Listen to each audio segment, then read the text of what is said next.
Sejam bem-vindos. Tem mais alguém que nos visita essa noite? Então temos 3 visitantes. Sejam bem-vindos, em nome de Jesus. Obrigado.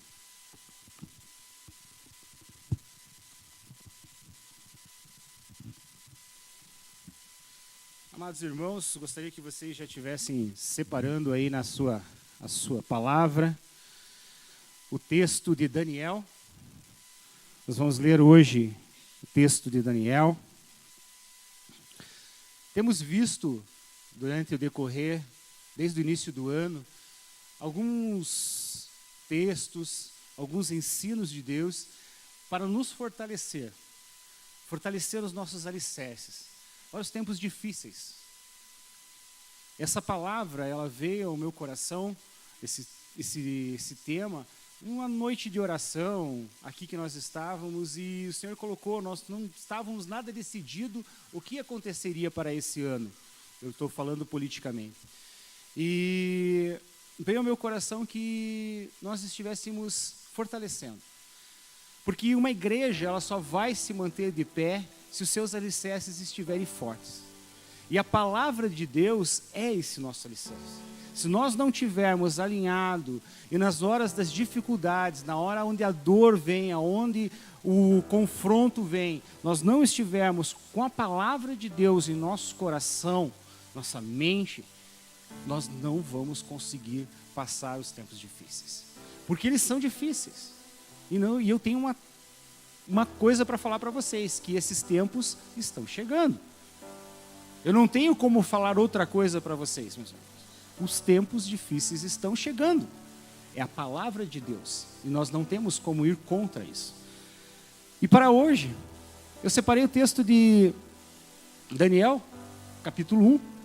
Nós vamos ler, eu vou ler todo ele, porque quando nós falamos em pregação expositiva, é interessante que nós não saímos do texto. Então é interessante do que vocês saibam do que eu estou falando. Eu poderia ler um capítulo, talvez, um versículo aqui, mas vocês, aqueles que já conhecem aquilo que eu estou falando, beleza, mas e aqueles que não conhecem? Às vezes se perdem e não conseguem entender. Então é interessante que nós leiamos tudo. Não tem nada aqui que muitos não vão conhecer já, para fazer aquele suspense. Então a palavra de Deus está aqui. Ela está explanada aqui e nós vamos ler ela. Então, a palavra de Deus, Daniel, capítulo 1, vamos começar lá. Então, no 3º ano do reinado de Joaquim, rei de Judá, Nabucodonosor, rei da Babilônia, veio a Jerusalém e a sitiou.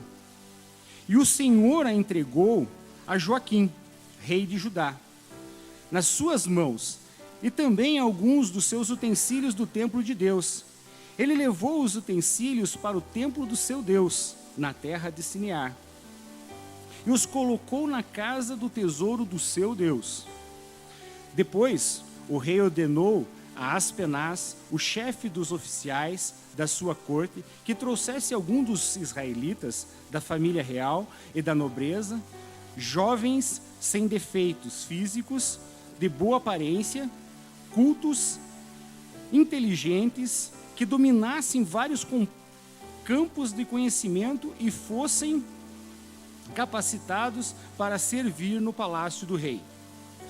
Ele deveria ensinar-lhes a língua e a literatura da Babilônia. De sua própria mesa, o rei designou-lhes uma porção diária de comida e de vinho. Eles receberiam um treinamento durante 3 anos, e depois disso passariam a servir o rei. Entre esses estavam alguns que vieram de Judá: Daniel, Ananias, Misael e Azarias. O chefe dos oficiais lhe deu os novos nomes. A Daniel deu o nome de Beltazar, a Ananias, Sadraque, e Misael, Mesaque, e a Azarias, Abdinego. Daniel, contudo, decidiu não se tornar impuro com a comida e com o vinho do rei, e pediu ao chefe dos oficiais permissão para abster-se deles. E Deus fez com que o homem fosse bondoso para com Daniel e tivesse simpatia por ele. Apesar disso, ele disse a Daniel: tenho medo do rei, o meu senhor, que determinou a comida e a bebida de vocês. E se ele os achar menos saudáveis que os outros jovens da mesma idade, o rei poderia pedir a minha cabeça por causa de vocês. Daniel disse então ao homem que é chefe dos oficiais, tinha encarregado de cuidar deles, de Ananias, Misael e Azarias: peço-lhes que faça uma experiência com os seus servos durante 10 dias. Não os dê nada além de vegetais para comer e água para beber. Depois compare a nossa aparência com a dos jovens que comem a comida do rei. E trate os seus servos de acordo com o que você concluir. Ele concordou, fez a experiência com eles durante 10 dias. Passados os 10 dias, eles pareciam mais saudáveis e mais fortes do que todos os jovens que comiam comidas da mesa do rei. Assim, o encarregado tirou a comida especial e o vinho que havia sido designado, e no lugar disso, lhes dava vegetais. A esses 4 jovens, Deus deu sabedoria, inteligência para conhecer todos os aspectos das culturas e da ciência. E Daniel, além disso, sabia interpretar todo tipo de visões e sonhos. Ao final do tempo estabelecido pelo rei, para que os jovens fossem trazidos à sua presença, o chefe dos oficiais os apresentou a Nabucodonosor. O rei conversou com eles e não encontrou ninguém comparável a Daniel, Ananias, Misael, Azarias, de modo que eles passaram a servir o rei. O rei lhes pergunta sobre todos os assuntos que exigiam sabedoria e conhecimento, e descobriu que eram 10 vezes mais sábios do que todos os magos e encantadores de todo o seu reino. Daniel permaneceu ali até o 1º ano do rei Ciro. Amados, é interessante que nós tenhamos então uma noção do que nós estamos falando. Então, Nabucodonosor era o rei da Babilônia. A cidade foi sitiada. Que cidade? Israel, Jerusalém. Ela estava sitiada. Quanto isso aconteceu mais ou menos? Há 530 anos antes de Cristo. Mas por que essa cidade, uma cidade de Deus, foi sitiada? E esse outro exército veio tomar eles e levar eles cativo? Pela desobediência, pelo não cumprimento da palavra de Deus. Existia o reino do norte e o reino do sul. Judá fazia parte do reino do sul. E os profetas, eles tinham falado, eles tinham alertado, eles tinham mostrado que Israel não estava no caminho correto. Mas mesmo assim eles permaneceram dessa forma e nesses pensamentos e nessas atitudes. Os profetas falaram, foram até castigados. Não teve jeito. Então Deus, vendo que o coração de Israel estava se pervertendo, estava tomando um outro rumo, Ele permite. Nós lemos ali no versículo 1, que o Senhor, Deus, com D maiúsculo, como está escrito lá, e vocês perceberam, Ele permitiu que fosse entregue ao rei Nabucodonosor, Joaquim e os utensílios de Israel. Então nós vemos que essa desobediência trouxe essa situação. E eles foram levados cativos. Então eu quero que fique bem claro para todos nós que não é porque esse exército era poderoso, não era porque esse reino era um reino rico. Ele só foi entregue por permissão de Deus, para que Israel não viesse a se perder ainda mais. Então esse é o contexto que nós estamos vendo. Nabucodonosor, o rei da Babilônia. Que Babilônia era? Era um reino, onde era próspero. Ele conquistava outros reinos. E através dessas conquistas, eles foram crescendo. E era um povo que escravizava aqueles que vinham para eles. Esses homens, eles pegaram esses homens cultos, porque eles não eram qualquer pessoa. Eles eram os príncipes. Eles eram homens que tinham da nobreza de Israel. Eram homens que tinham um certo conhecimento. Só que quando eu falo homens, eles não tinham muita idade. Eles eram jovens. Eles tinham entre 16 e 20 anos, mais ou menos. Então eram homens jovens. E eles foram levados cativos. E nesse contexto, aonde que você quer entrar, Amadeu? Onde que você quer entrar com esse contexto de estar na Babilônia? É que nós vamos ver Daniel, ele indo para um lugar onde as pessoas faziam coisas erradas, onde estavam fora de Israel, mas mesmo assim, ele se manteve nas palavras de Deus. Ele se manteve, ele não comeu dos manjares do rei. E isso é o que, por que isso então? Para nós, porque todos nós, temos em algum momento que vamos enfrentar a Babilônia. A Babilônia está daqui para fora, talvez até dentro da igreja, em alguns momentos. Então nós temos que estar fortes. Então eu trago essa palavra hoje para nos fortalecer os nossos alicerces. E eu imagino que vai primeiramente abalar os nossos alicerces, porque muitas coisas que eu vou falar e que está na palavra de Deus, vai contrário àquilo que a nossa carne quer, vai contrário àquilo que você quer.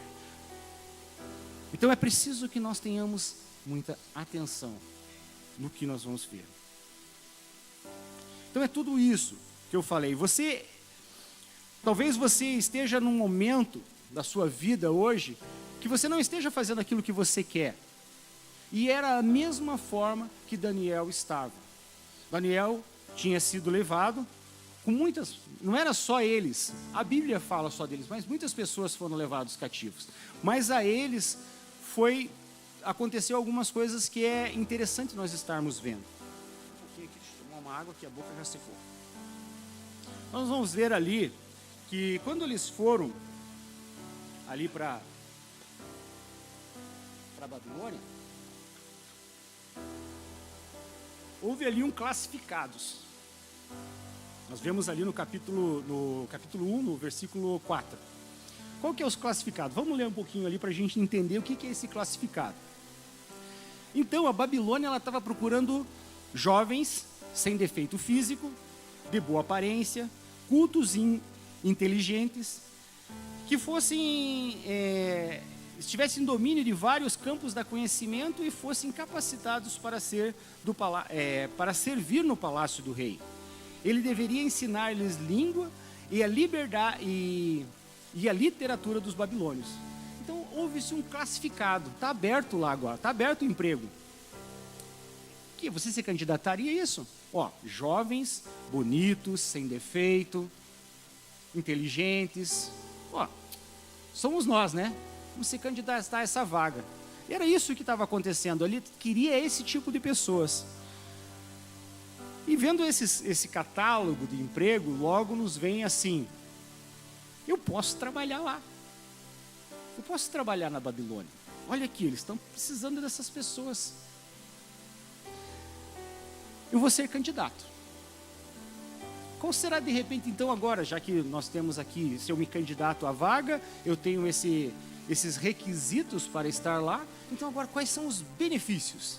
Então, a gente já começa a pensar um pouquinho ali, então quais são os benefícios que eu vou ter, né? Se eu já tenho um trabalho. Daí está lá em Daniel 1:5, nós lemos, vamos trazer um pouquinho o nosso pensamento. Ali no finalzinho do 4 ele fala: e ele deveria ensinar-lhes a língua e a literatura dos babilônios. Designou-lhes uma porção diária de comida e de vinho da própria mesa do rei. Eles receberiam um treinamento durante 3 anos e depois disso passariam a servir o rei. Então, eles já teriam ali um cursinho de inglês, ali um cursinho de Babilônia ali de graça. Então já tem um benefício ali, eles iam aprender uma outra língua. Depois, ainda eles teriam comida. Comida já estava certo que eles teriam. Então, já tinha 2 coisas. Comida, iam aprender. Talvez nós não estejamos algumas propostas, às vezes, dessa forma. Olha só. Será que, de repente, agora, nessa situação que nós estamos aqui, alguns não estão recebendo proposta? Vem aqui para um outro país. Olha só, imagine você indo lá para Portugal, você indo lá para Inglaterra, você vai receber um cursinho de línguas, você vai receber em dólar, em euro, e você deixa esse país aqui. É uma boa proposta, né? É um bom benefício, né? Comida boa, do rei, e a gente se candidata. Mas será que foi isso que Daniel fez? Nós vimos que não. Daniel não fez isso. Mas será que no nosso dia a dia nós não recebemos essas propostas? Desviar uma coisinha aqui, dizer uma coisa que não é, uma mentirinha ali. Será que essas propostas não vêm para nós? E de repente elas estão tão camufladas, tão envolvidas ali que você nem percebe. Aqui estava claro. O que a Babilônia oferece? Mudança para um grande centro, um país, novos idiomas. Vou ter curso de formação de 3 anos, ainda intensivo, né? 3 anos você já estava pronto para trabalhar. E com um salário bom, né? Era isso que a Babilônia tinha a oferecer. Bolsa de estudo de 100%, moradia gratuita. Olha, tá ficando bom esses benefícios, né? De repente, a gente pode ir para lá, né? Com possibilidade de emprego de grande salário no final do teu curso. Tá bom para você? Tá bom para você, Alexandre? Você começa a achar que a Babilônia não é tão ruim assim. As pessoas falam demais. As pessoas exageram. O pessoal até tenta ganhar a vida como todo mundo. É normal lá. Todos têm que trabalhar. Todos vão ganhar. Aí nós vemos a terceira parte do texto. Quando o almoço é grátis. Não é que nem aqui na igreja, quando você vem aqui naquele cafezão frio dos homens, das mulheres. Quando você vai lá fora, quando o almoço é de graça, dá uma olhadinha nas linhas, nas pequenas linhas lá. Vê o que está embutido lá nessas coisas. Presta atenção. Ali no versículo 5, né? O rei designou-lhes uma porção diária de comida e do vinho da própria mesa do rei. Receberiam um treinamento durante 3 anos e depois disso passariam a servir o rei. Ali agora no capítulo 7. O chefe dos oficiais deu-lhes novos nomes a Daniel. Deu o nome de Beltazar, Ananias, Sadraque, Mesaque, Misael e Misaque, e Azarias, Abednego. Então se veja, agora eles querem até trocar teu nome. Então, primeiro é um classificado, ele tem os benefícios, agora já começa a mudar um pouquinho. Você lembra aquelas entrelinhas que eu falei? Agora já começa a mudar um pouquinho, eles já começam a querer colocar algo mais. Eles falam que vão trocar o seu nome, que vão dar manjares diferenciados para você. É interessante nós entendermos que nesse contexto, eles não estão falando de talvez ali a carne do porco, que os israelitas tinham algumas restrições alimentares, mas eles não estão falando disso. Nós temos que prestar atenção, e talvez você não seja nenhum nerd bíblico para entender isso, mas o que você vê ali é que esses manjares do rei, eles eram oferecidos a deuses. Aquilo era consagrado. E ali, se você come, você está se contaminando. Não era pela comida em si, era pelo que ela era consagrado. E Daniel percebe isso. Mesmo ele indo para uma terra estranha, ele pede então, eu não quero participar desses manjares. E daí ele pede para trocar os nomes. E Daniel, vamos ver o que é o significado de Daniel, né? Daniel é, Deus é o meu juízo. Beltazar, ele não tem uma tradução específica ainda, principalmente a deuses. Mas ele, para literal, seria protegido a vida dele. Só que ele não está embutido um Deus ali. Mas o Bel, pode-se dizer que ele seria um Deus. Esse nome, Beltazar. ele era como se fosse um Deus. Então o nome já estava sendo consagrado. Agora os outros nomes que nós lemos ali na Bíblia, eles já são bem mais forte a forma da troca dos nomes. Então a Ananias, que era Deus é misericordioso, ele troca para Sadraque. Sadraque é a comando de Acu. Acu era um deus da Babilônia, um deus pagão da Babilônia. Então ele já transforma, ó, Deus é misericordioso, o nome de Ananias, para Sadraque, a comando de Acu. Misael, quem é o que Deus quer?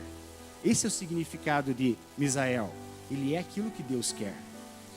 Mesaque, como Acu que quer. Já está incutido, já está ali a palavra, o nome, eles estão mudando o nome deles.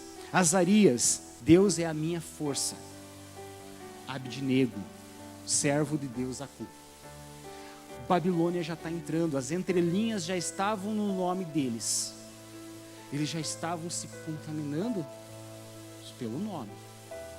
Mas isso não era uma forma, eles não tinham como mudar isso.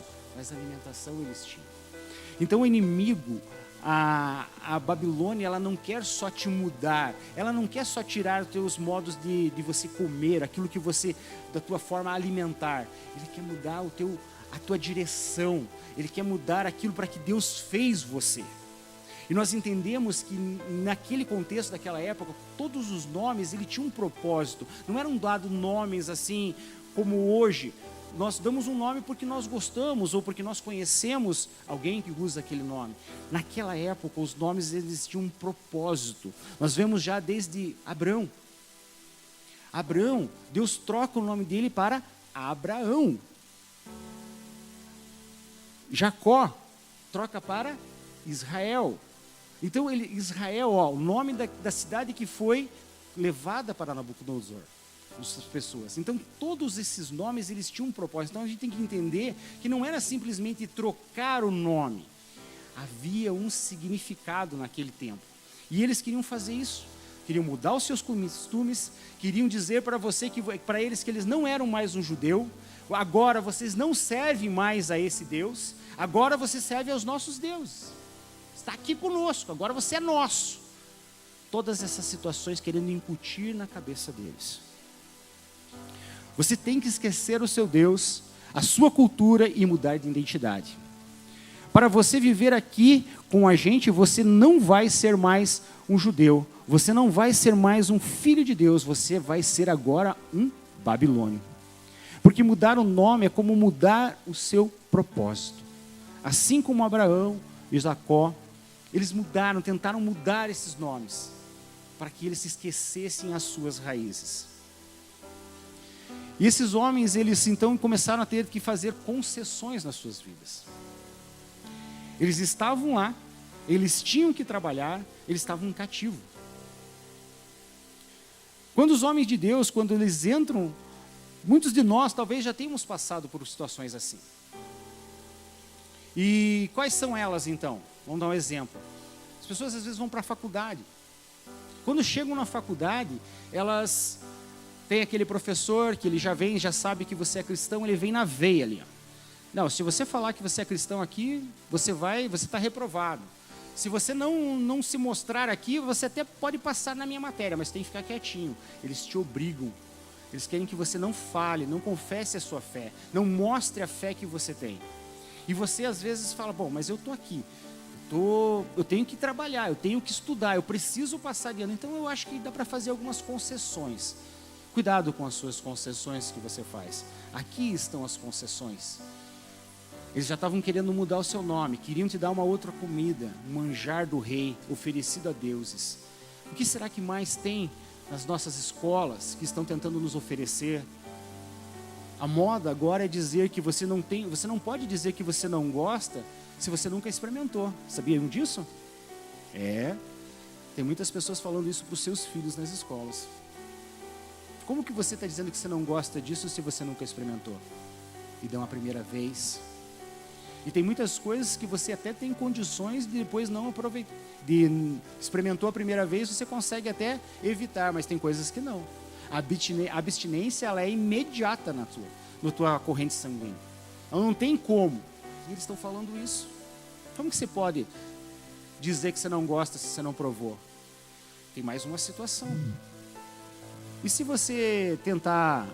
Como é que se diz que você não gosta de homem? Chega para o menino e fala, como é que você não gosta de homem? Você nunca experimentou. Chega para a menina, como é que você não gosta de menina? Se você nunca experimentou. É assim que está ficando. Cigarro eletrônico. Eu falei com os jovens lá, quando fui pregar lá no Bairro Novo, exatamente sobre isso. Cigarro eletrônico. Não tem um cheirinho agradável? O cigarro, anteriormente, não. Tinha um cheiro ruim.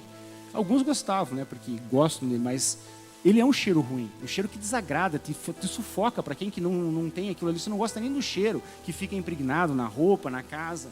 Mas para aqueles que estão lá hoje, está ficando mais assim incutido ainda. O cheirinho é bom, o gosto é bom.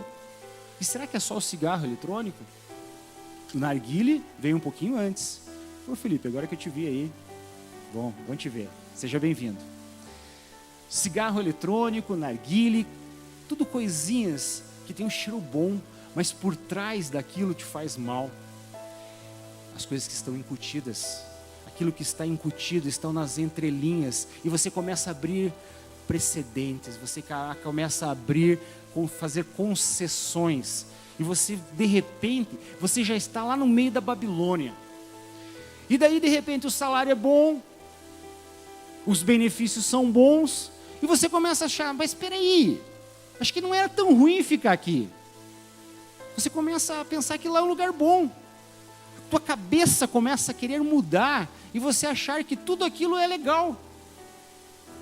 E se você não estiver forte na palavra de Deus, alinhado com ela, você começa a se esquecer. O meio começa a te contaminar. Na escola, na faculdade, no emprego. São tantas situações que começam a querer nos contaminar e nós perdemos as nossas direção. E nós queremos às vezes brincar com coisa errada. Andrei Kelvin, ele fala assim, quando você dança com o diabo, você não muda o diabo muda você. Vamos resumir? Quando se brinca com o diabo, você sai queimado.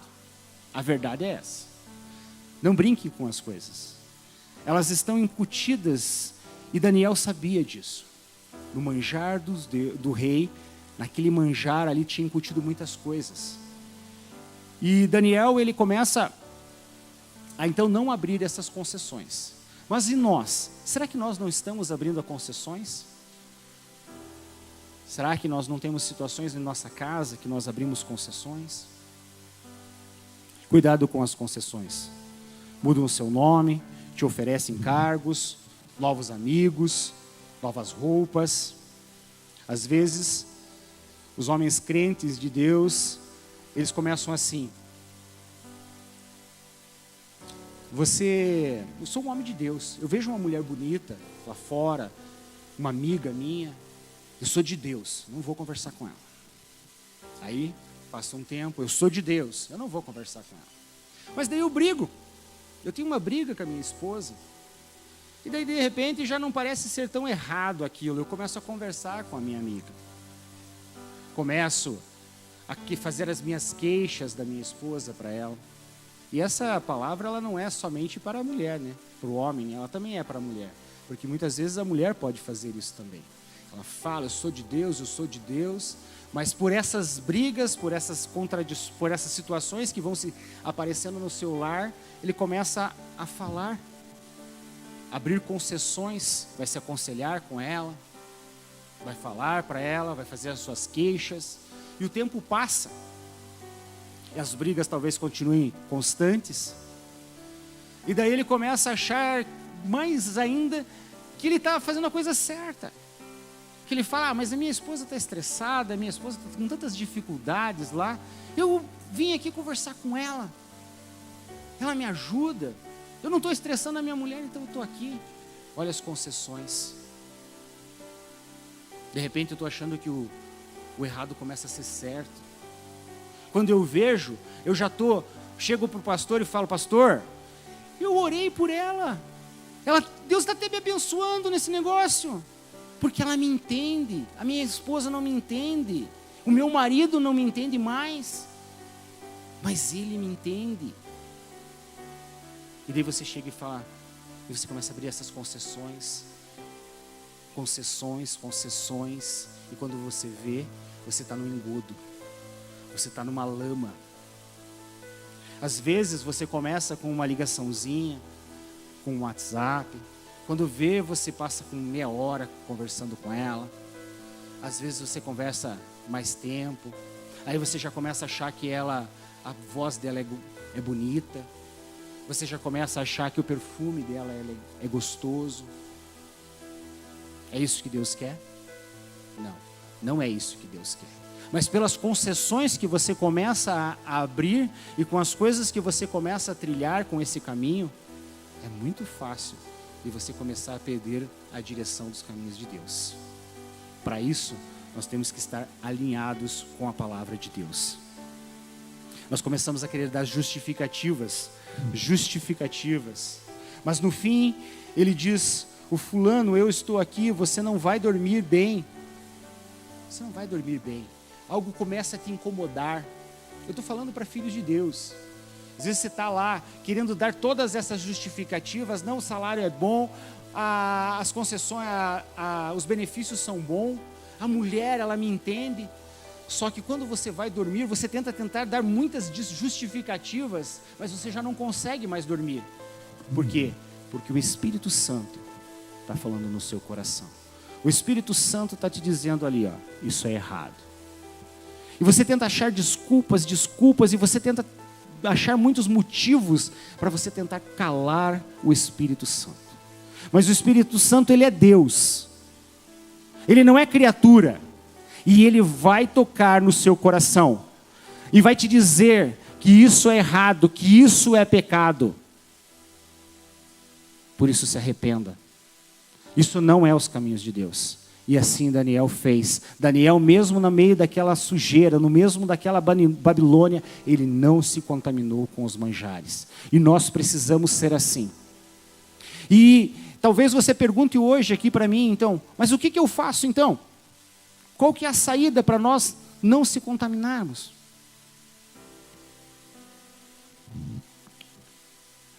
Está lá em Daniel 1:8. Nós lemos também. Pode colocar lá.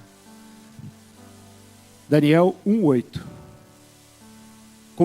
Daniel decidiu não se tornar impuro com a comida e com o vinho do rei. E pediu ao chefe dos oficiais permissão para se abster deles. Nós temos que entender, não abram concessões, não achem que aquilo que é errado está certo, não mudem isso. A palavra de Deus é baliza para nós, ela é prumo, ela é direção, ela é régua para as nossas vidas. Não se afaste dela. Os conselhos de Deus, aqui é a palavra de Deus que está falando conosco. Não se afaste dos caminhos, não abra precedente, não faça essas concessões. Talvez na sua vida você tenha aberto concessões. Eu não preciso talvez casar, não preciso, eu estou vivendo já com a minha esposa, e aqui está tudo bem, está tudo certinho. Eu começo a abrir precedentes. Talvez você ainda fale assim, ache uma legalidade ainda para aquilo, você fale assim, mas se eu me casar com ela, eu perco o meu benefício, eu perco a minha pensão. Talvez você perca o seu plano de saúde, porque está atrelado ao seu pai o plano de saúde. Mas daí eu pergunto para você, em quem você está confiando? Em quem você está pondo a sua confiança? No homem? No teu braço? Nas tuas forças? Ou em Deus? Deus é todo poderoso, Criador do céu e da terra. Ele tem todas as coisas, dono do ouro e da prata. Nós vimos aqui que Deus não precisa do seu dinheiro.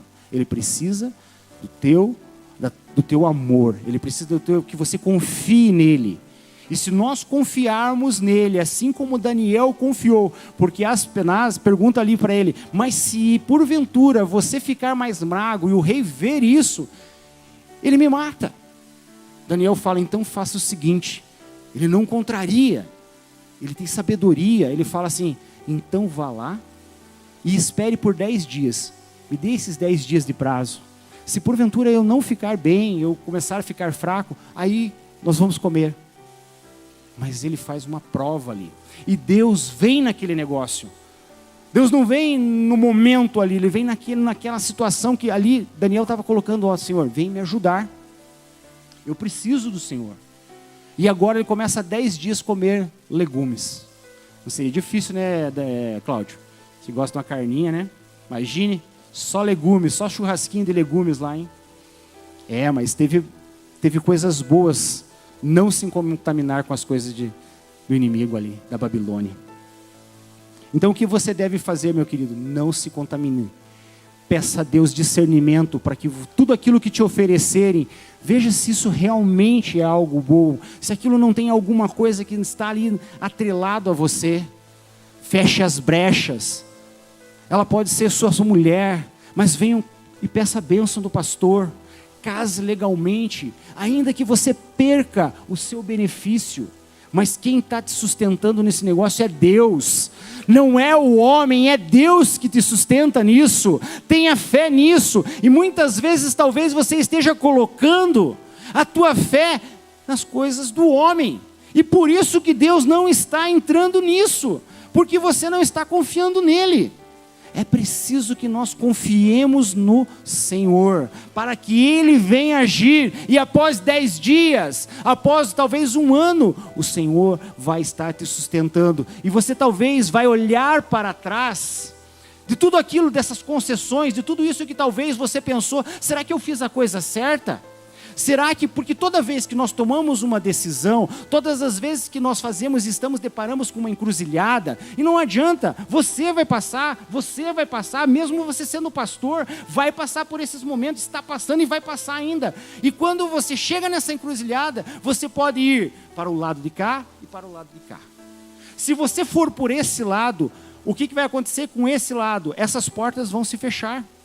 Se você decidir ir por esse lado, agora as portas vão se fechar então para cá. Então você vai se deparar com encruzilhadas na sua vida.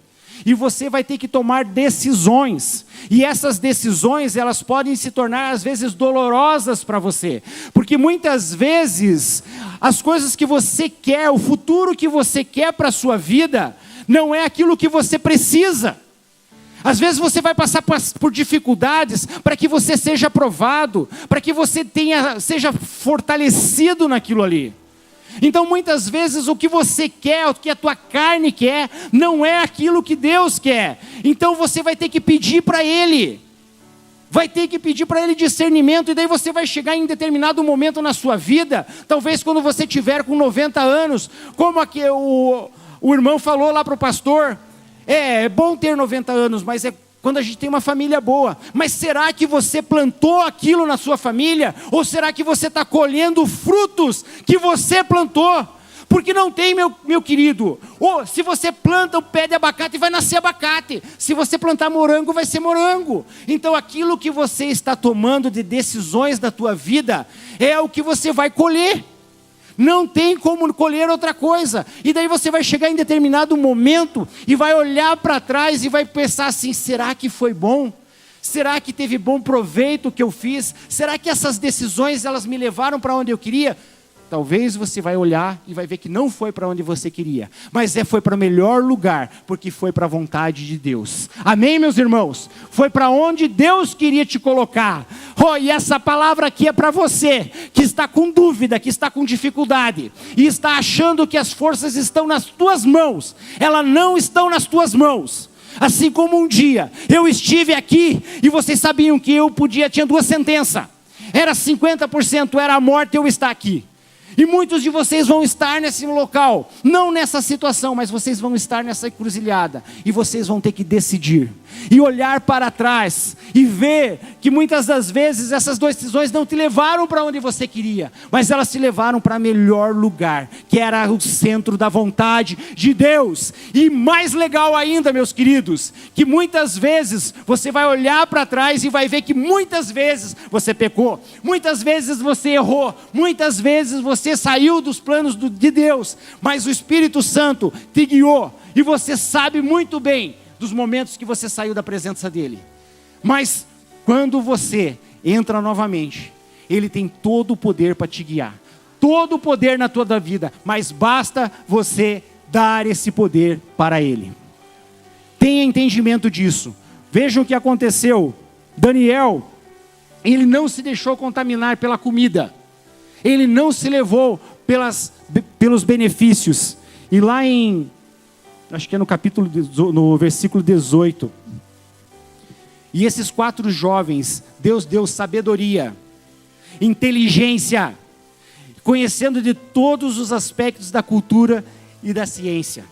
E Daniel, além disso, sabia interpretar todo tipo de visões e sonhos. No começo, eles estavam pensando que estavam sozinhos, mas Deus estava com eles em cada decisão deles, e as decisões deles levaram para isso aqui. As tuas decisões, meus queridos, te guiam no teu futuro.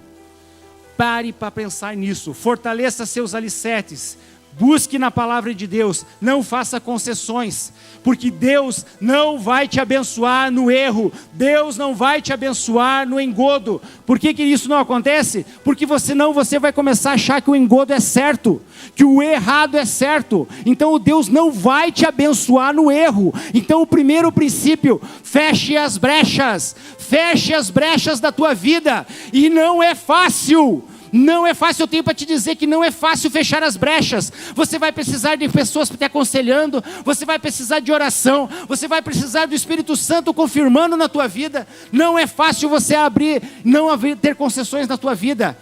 Busque de Deus, coloque seu joelho no chão, ore para Deus. Se você estiver com dificuldades, passando por aprovações, fale com o pastor, fale com pessoas, fale com o teu líder, com aquele que está, o líder dos jovens, líder dos homens, vá até ele, peça uma orientação. Talvez ele não saiba o que fazer, mas ele vai orar com você, e ali vai vir a situação, a saída para você, talvez aonde você não veja mais escape, e você não vai achar que as coisas erradas estão certas, você não vai mais querer estar com outra pessoa que não a sua mulher, ou não vai querer estar com outra pessoa que não seja o seu esposo, porque o Senhor, Ele vai te abençoar nesses momentos, nos momentos difíceis.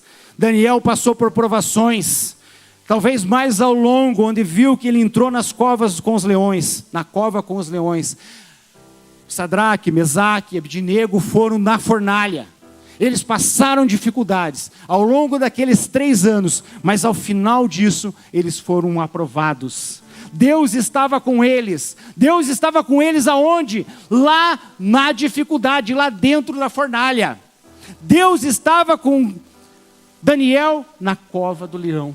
Deus, meus queridos, não vai te tirar das coisas que você ainda está pensando em fazer. Deus vai te tirar da hora que você estiver lá na dificuldade, porque você clamou por Ele, você buscou por Ele, e você disse: Senhor, o Senhor é o meu pastor, nada me faltará. Nada me faltará, as dificuldades e as coisas boas. O Senhor é o meu pastor. Eu coloco toda a minha confiança em Ti. Aleluia, meus queridos. Glória a Deus. Já estou indo para o final. Eu gostaria que você abrisse a sua palavra lá em Filipenses 2,15. O irmão vai colocar lá. Filipenses 2,15. Para que venha a tornar-se puros e incorruptíveis, filhos de Deus, inculpáveis, no meio de uma geração corrupta e depravada, na qual vocês brilham como estrelas no universo. O desejo, meu querido, de Deus para a tua vida é que você seja luz, é que você seja sal. Não adianta você ser uma luz e ser colocado debaixo do banco. A luz, ela veio para brilhar, ela veio para mostrar o caminho. O sal, ele foi feito para salgar. O que adianta do sal se ele não salgar? A palavra de Deus é clara para você, para a sua vida. Ele é o Senhor. E para que vocês não se tornem incorruptíveis, para que vocês não se tornem inculpáveis, o Senhor nos dá essa escape, essa saída, para que vocês brilhem como as estrelas do universo. Esse é o desejo de Deus para a sua vida. Se você talvez esteja passando por dificuldades, por lutas, e você está pensando que Deus não vai te ajudar, eu falo para você que Deus vai te ajudar. Tudo aquilo que você plantar, você vai colher. Se você plantar coisas no reino, você vai colher. E eu não estou falando aqui de coisas materiais, de coisas de valores, não é isso. É confiança que mesmo na dificuldade você vai dar glória a Deus, mesmo na dificuldade você vai estar contente que as pessoas vão entrar e vai dizer assim, mas como que você pode estar calmo num momento desse? Aí você vai falar, porque o Senhor que eu sirvo me dá essa paz que excede todo o entendimento, mesmo na dor. E uma coisa, meus queridos, as adversidades não nos colocam onde você vai. Nós não aceitamos Deus pelas dificuldades. Nós aceitamos Deus porque nós entendemos que Ele é o único caminho. Aceitamos Jesus porque Ele é o único caminho para a nossa vida. É o único caminho que nos leva à vida eterna.